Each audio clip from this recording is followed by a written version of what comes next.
અમારામાં ઉપરિયાર આવ્યું. ઉપરિયામાં નોગોબા થઈ ગયા. નોગોબા પરમાર. હા, નોગોબા પરમાર. એમની ગાયો એવી માણસ ના સમજે એવી સમજતી. બરોબર.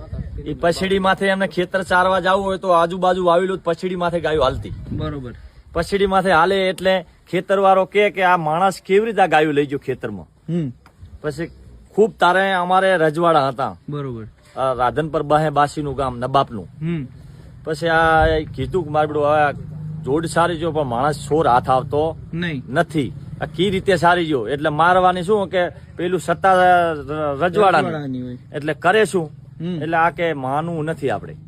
પછી કોઈ હારા માણસે પૂછ્યું કે ભાઈ તને કઈ કરવું નથી પણ તું થોડુંક માન કે કઈ ના કરવું હોય સાર ના રહું ન ગો પોતે જ કે તું ચેવરી લઈ જાવ. ચેવરી ચાર્યું.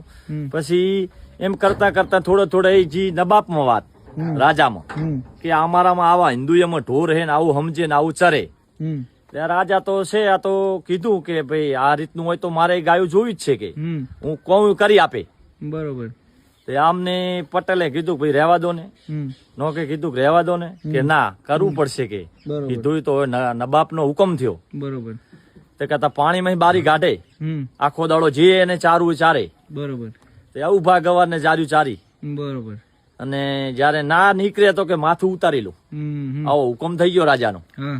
ગાડી આવી ઉપરિયારા તલા એટલે પટેલે બોલાયા કે ગાયો આ બધો પાણી જીવું અને જયારે નોકે કીધું માં ખારું ખારું એટલે તલાય બારી નીકળી ગઈ ઝડપ ભેરી. બરોબર.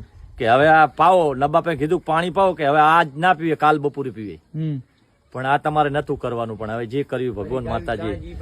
પછી ગાયો રાજસ્થાનમાં એક જ ભાવને એક જ મૂલે સુમરા આપી. બરોબર. સુમરા લાખા પર સધી સુમરા ને આવો અમારા ડોહા કેતા.